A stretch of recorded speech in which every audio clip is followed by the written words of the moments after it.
John Petrides, thanks so much for coming on Wall Street Unplugged again, right? Love having you on, buddy. Yeah, man. Thanks for having me on, Frank. We've been doing this now for a while, and I appreciate you keep asking me to come back on the show. No, I love it. I love it. We've been keep doing this for a while, but I don't know if we're still going to have a job if the market keeps going up every single day. So I don't know if people are going to need us anymore, right? So let's get into that, because we're talking about a market, John, that we have, manufacturing 37-year high. We got trillions of dollars, if you want to say hundreds of billions, actually given to people all at the same time. We're seeing more people get vaccinated than ever, where things are starting to open up when after you lock people in your homes for a year, so everyone's dying to spend money. And we're seeing the cyclicals come back, right? So also a great unemployment number. Is all this being factored in? Because as the market is moving higher, I'm not sure we're seeing those profits move higher right now, and maybe they will next year, but are we getting a little ahead of ourselves? Is it going to be like a rotation of capital? Because right now, the risk-reward, you're taking on a lot of risk for not as much reward right now. It's a much different situation than it was in the middle of the year after COVID, but yeah, it started. But what are your thoughts on the market right now? It's something that keeps going up, and I don't know if it can be justified with everything going on, or maybe it can. So I have a couple of thoughts on this. The first is, basically because of the what the Fed did from a quantitative easing standpoint, money printing standpoint, what the fiscal side did from a stimulus standpoint, and basically the way corporate America responded to do more with less, plugged the massive hole from an earnings standpoint because of COVID. So, for example, the S&P, I think, was expected to do something like $168 a share entering 2020, okay? And now we're projected to do, the S&P is projected to do something like $183 by the end of 2021. So if you look at that over a 2-year period, that's about a 5% earnings growth per year over that time frame. So that's kind of a normalized year, at least looking back historically over an earnings growth period for the market. So, part of the reason why the valuations multiples are higher, which I think is the tone with which your question is, that interest rates have been so low. And it's kind of like, where are you putting your money today? If the bond market is unattractive and your cash is earning nothing, you're going to put your money into stocks, and I think that's why part of the reason of why, a main reason of why stocks have caught a bid here. But I think it's important for investors to, and we've spoken about this at a million times over the years. You've spoken about this a million times over the years, is how concentrated the S&P 500 is to the 5 largest stocks and to the tech sector in general. And because the S&P 500 is a market cap weighted index, meaning the larger the size of the company, the larger the weight in the index. That's how it dominates. And because tech has been so dominant and those 5 companies have been so dominant, the S&P 500 index has become vertical. It's very concentrated in one sector and in 5 names. So what hurts growth stocks, which is tech? That's higher interest rates. So you're seeing volatility within the tech sector, particularly within the NASDAQ. But if you look at the RSP, that's the Invesco S&P 500 equally weighted index, which basically disregards market cap. It says all 500 companies are the same weighted. That's far outperforming the S&P 500 market cap weighted index. And to me, that's a very healthy sign, because for the first time in a long time, investors are getting rewarded for being diversified. Right? You have not been rewarded for owning energy, financials, consumer staples. You have not. You basically have had to chase the market and pile into tech and growth in order to outperform the index, and have outsized bets in order to outperform the index. So now, for the first time in quite some time, by being exposed to other sectors, investors are actually being rewarded for that, or those investors that are diversified are being rewarded. And to me, that's a very, very healthy sign for stocks. Yeah, that's a great point, because the RSP is something I looked at, just showing how the Faang stock started doing very, very well, right, in 2020, a month or two after the bottom, right? So in the middle of the year, and I always said, if you look at the weighted index for S&P 500, you could see how terrible some of these stocks are doing. I had no idea. I'm so glad you said that it's outperforming the S&P 500 as a whole, which makes sense, right? Because if you look at the Faang names, they underperformed outside of the last couple of days to start the year. I guess that leads to the next question is, it seems like there's different pockets, like that rotation where it's cyclicals, the reopen trade. Yes, we know, like ESG companies have caught a bid. Banks, cyclicals in terms of even energy stocks. So, where do we look today? Because it seems like to me, we have been looking at the last 6 months, we're looking at what's the cheapest sector. Okay, 3D stocks haven't done anything. Let's throw it into ESG stocks. Yeah, I mean, we all knew after Biden won what was going to happen, right? But yet they still took off. The marijuana stocks.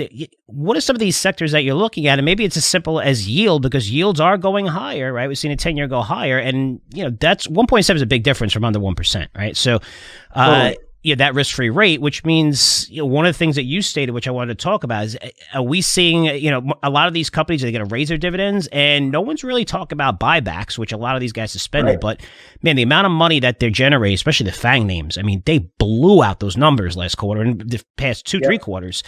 Are we going to see a return to that? So, how about I answer this way? Yes. Okay, cool. Let's go ahead. Let's get on to the next question. Right. So I think the way to answer your question is there's a difference between factor investing and there's sector investing. And you touched on a bunch of things. I do think that tech has gotten drugged over the past 6 weeks, 2 months, right? And that is purely based on valuation. I think the market got numb to seeing non-profitable companies with analysts out there saying, oh, on 2000, the stock is trading at 20 times 2025 sales. It looks, but if you compare it to its growth rate, it looks great.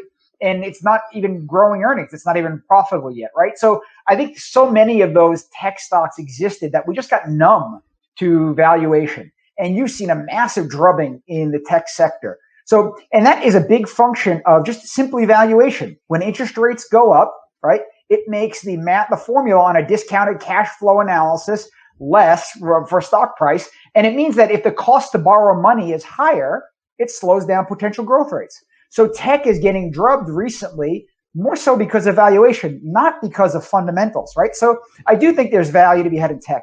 I think there's massive value to be had in healthcare. The healthcare sector is flush with cash. It is not participating in this rally, probably out of fear of the Biden administration potential policy to restrict drug pricing. But the healthcare sector looks really interesting from a valuation standpoint. The whole cyclical play still, I think, has room to run. Financials will benefit from the steepening of the yield curve. Industrials have multiple levers of playing there, not only valuation, but also the reopening trade, the global economy healing. So, I think there's still a lot of plays out there for investors. Again, if you're willing to diversify your portfolio, not be so concentrated to benefit from. That's the sector side. The factor side, I do think dividend yields, in our enhanced income strategy, we're having a very strong year, or really back since the beginning of, since Halloween of last year, right around when we got the Pfizer vaccine news, and we saw that interest rates started to rise, bonds sold off, and higher dividend producing stocks, which are in this strategy, have rallied very strongly. So, and the world is flush with cash, but looking for places to return on it, looking for places to find yield. And the whole yield story, and this is, a topic that we can talk about in a bit, has switched from, this time last year, everyone was worried about credit risk, right? Will people default? Remember that people were talking about 25% of the high yield bond market was going to default. And only so far you've had a 6% of the high yield bond market has defaulted. To now, the risk on the yield side has switched to interest rate risk, because people are afraid that inflation is going to run rampant, and the Fed is acting as if it's an ostrich. It has its head stuck in the sand and is going to have to slam on the brakes from a QE standpoint, from a stimulus standpoint, harder than what it may intend to do. And that's why you're seeing interest rates rise. So from a factor standpoint, dividend yields and yield-oriented securities are still attractive in our view. No, and I guess I'll let you share some names at the end, but I wanted to talk a little bit more, because one of the things that you said to me, because I always, whenever I interview somebody, and this as well, I'll say, hey, what do you want to talk about? Some of the things, you've been talking about in media, whatever, and you wrote down one of these topics saying that next quarter, It sounded like, you're a little concerned where margins could be pressured, but you're saying like long-term demand is going to be strong. Right.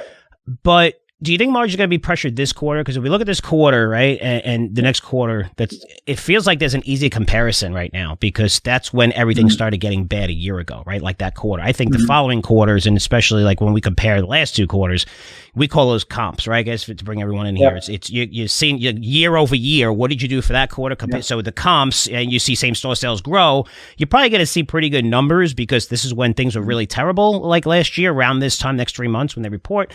But going forward, that's when a lot of these companies really, really went nuts. So is it, again, I asked you about the rotation because I look at the Pelotons and the Zooms where those numbers are going to be incredible. But then I look at some of the other names where, maybe we don't see, margins being pressured because, again, they were cutting back tremendously back then. But you think it's going to be this quarter or the next quarter? And how do you play that? Yeah, it's a good question. And I think the common theme that I'm expecting to say is maybe you see, now remember, the last two quarters of reporting, companies in the S&P 500, 80% or more beat analyst expectations, 80%. Usually the cadence is around 70%. All right. So you've had massive blowouts. So when that happens over, a couple of periods, you get complacent and think that's going to be the same thing. The problem is that in the short term, we've had a lot of strange one-off incidences that have mucked up the supply chain. Clearly, just the COVID issue has screwed up, has created bottlenecks for most industries throughout the entire supply chain. Commodity prices have really spiked over the past 3 months. Oil prices have gone up, which will impact shipping. Copper prices, wood. I mean, all of those things have just gone through the roof. You had this crazy storm in Texas. And chemicals, Texas is a big producer, has a lot of chemical plants that come out of Texas. That threw off stuff for a day or two. You had really bad weather storms along the way here. So, and you had this Suez Canal issue. All of these are sort of one time in nature, but I do think in the short term that it could distort earnings relative to expectations because there are so many factors. But I would expect management language to be, once we get through this, by the end of the year, earnings, you're going to see a lot more companies show more confidence in their end of 2021 number because they'll have more visibility. So I think all of these issues that I'm expressing regarding potential margin pressure are all short term, whether we see some of that now or for this quarter, or we see some of it in July when the next quarter reports. It's a matter of shifting, the calendar dates. But I think long term, the fundamentals are actually quite strong because as demand comes back, and once we work through these one-time supply chain issues, companies are doing more with less. We're all more efficient today than we were a year ago, and that's all going to fall to the bottom line.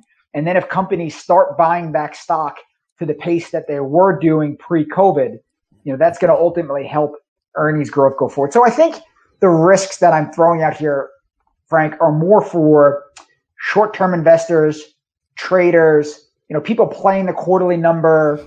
But if you think longer term, to me, sell-offs on companies that traders may sell off the news could become buying opportunities, right? So I'm still in a buy the dip mentality here. So let me ask you this, John. This is a tough question, but what are some of the things you, maybe analysts at your firm, portfolio managers at your firm, are worried about the most? Because it can't be inflation, right? Because inflation we see coming. Everybody knows. We know we see inflation, even though whatever the CPI number is and what they believe it is. We see it, like you say, you just mentioned all commodity prices, food prices, tuition price, everything's up, right? We all know that we're paying those bills. I wouldn't say valuation because everybody cites valuation as well, right? Because we have low interest rates and it's deserved a high premium, but maybe what are some of the things that maybe you don't see that can actually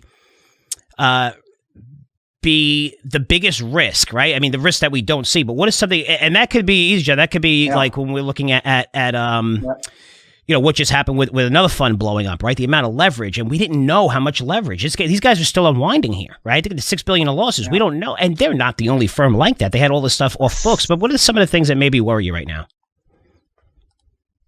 Sure. So let's talk about those hedge funds that with a lot of leverage that are blowing up. The only reason why I'm not as, people always go back to long-term capital management from 1998 when you had this hedge fund that blew up and all the banks were tied into those trades and the Federal Reserve had to bail out a lot of the banks. The only reason why I'm not concerned about that is because the Fed is already at the table.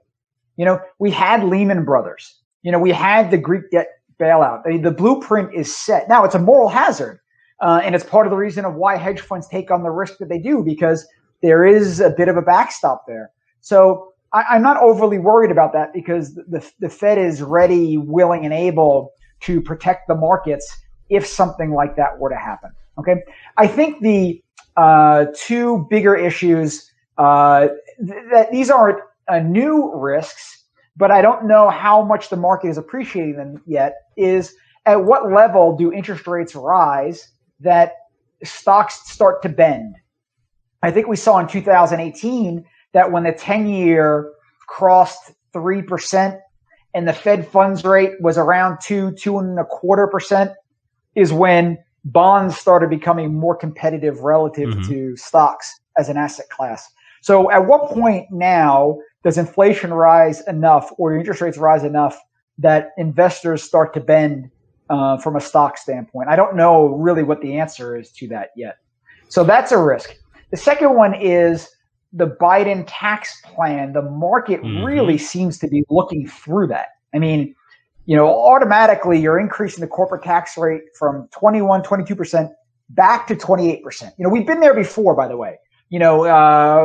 Basically most of the Obama administration up until about 2015 or so, we had a 28% corporate tax rate. And in I think it was late Carter, maybe early Reagan years, the corporate tax rate was like 35%. So it's not like this is uncharted territory, but how much of that is factored into earnings? And maybe that is the reason why the Fed continues to have the pedal on the metal, because they see this fiscal headwind coming and they don't want to double dip they don't want to pull the carpet out all at once to investors. I'm also concerned on the tax plan. What are some personal income tax issues that the Biden administration plan may have? For example, if they remove the step up in cost basis for equity investors. So basically that means, right now, let's say you bought shares of Apple at $10 in 1997. It's now whatever Apple stock price is today, $120. Frank, you die, you pass it on to your wife. Your wife's inheritance on the cost basis would go to today's price at $122. Okay. You wouldn't pay the capital gains on anything that was there. That's called a step up in cost basis. There's talk of removing that, right? Where then your cost basis would go to your wife. That would be part of her estate, and she would get stuck with a massive tax bill. There's talk about obviously increasing the marginal tax rate on people making over $400,000. There's talk on taxing capital gains, right? You haven't even sold it yet. So all of those things, they're talk about increasing taxes on dividends, increasing the capital tax rate, making it tied to your ordinary income tax rate. All of those things make it less attractive to own individual stocks. And those are structural issues that could take a little bit of wind out of the sails for equity investors. And of course, the biggest elephant in the room is either an issue that we will deal with or our kids will deal with, and that is the mounting debt, that we all face. And how is it that we're printing all of this money? We now have $25 trillion in debt and growing. Insane. Everyone, in February of 2019, when there was a Democratic debate, and you had people like Elizabeth Warren, Bernie Sanders, and Andrew Yang talking about all these very aggressive fiscal policy. Andrew Yang, we'll send everybody $1,000 check, per month in perpetuity. And Elizabeth Warren say we're going to forgive student loan debt, and Bernie Sanders throwing out like these massive $1 trillion stimulus packages. And, Wall Street capitalists were like, no way, these are way too extreme. That's what we're doing now. We spent 25% of GDP. Now, I get it, we're in a pandemic, and you have to do this to a certain degree. You got to stop the bleeding before you could fix the patient. But, it kind of feels that people are so numb now to fiscal policy and stimulus that the gates are wide open to go out there and spend however much needs to be spent, and that the Fed will just keep printing dollars in perpetuity and will fund it. And I don't know, Japan, I guess, is an example of that. We've all been waiting for Japan to blow up for 35 years now, and it hasn't. Mm-hmm. I mean, it's been stuck in a deflationary, or it's been stuck in a low inflation, low GDP growth, and they have structures of their own. So maybe people are using that as a financial experiment, an economic experiment that, you just print money forever. But that, I don't know what to make of that issue. I don't know when that comes home to roost. I don't know how you really prepare for that. Maybe that's why Bitcoin catches a bid, or cryptos, or gold, or, non-correlated assets, that sort of thing to help you deal with, a long-term, risk like that. No, makes sense. And John, I'm glad you brought up the taxes. So those sort of the three things that. Mm-hmm. No, go ahead. If you want to finish it, though. I mean, the three things that you brought up. Those are sort of three bigger picture, issues. Go ahead.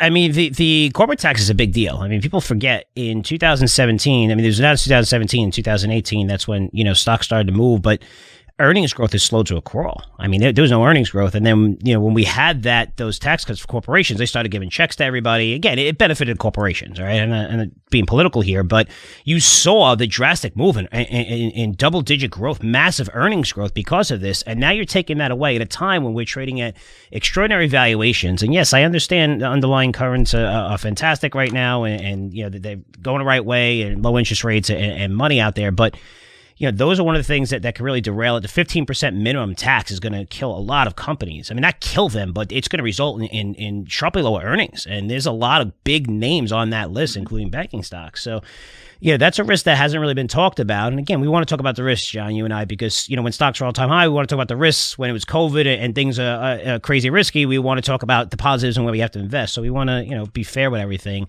I guess that leads to the next question where, you covered a lot. You said healthcare looks interesting, financials, energy, infrastructure. You also said buybacks, dividends, returning. So what are some individual names you like or that will benefit the most from, these underlying trends?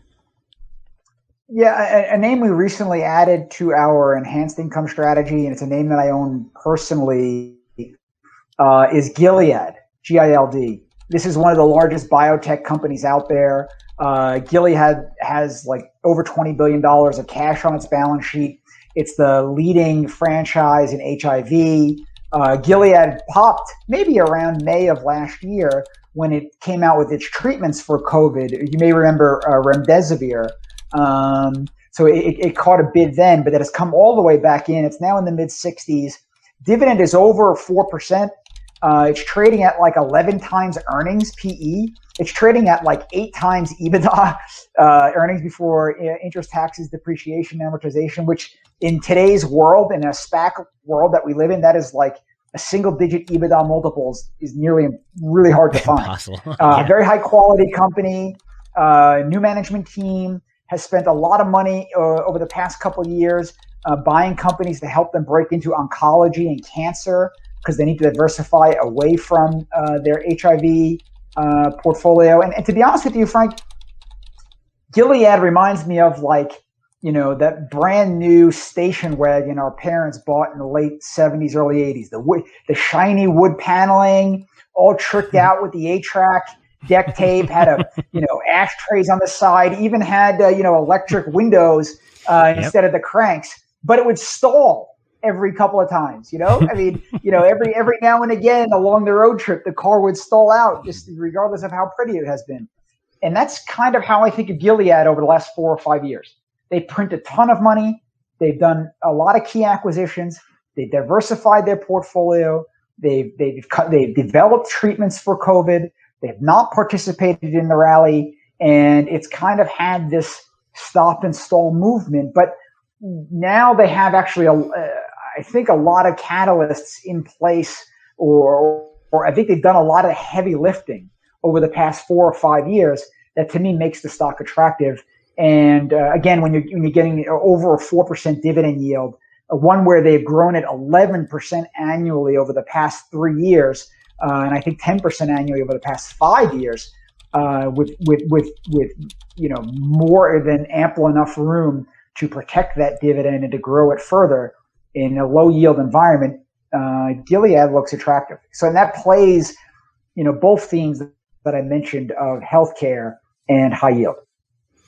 No, that's great. That does play right in the middle of all that. So great pick. Love having you on. Let's end with this, which is so important, is how did you do in your NCAA tournament bracket? And did you think Baylor would blow out Gonzaga by the amount they did? Because, man, watching them play that game, I never saw a great team so flustered and having no answers and didn't know what to do. I mean, they just, every time it was amazing.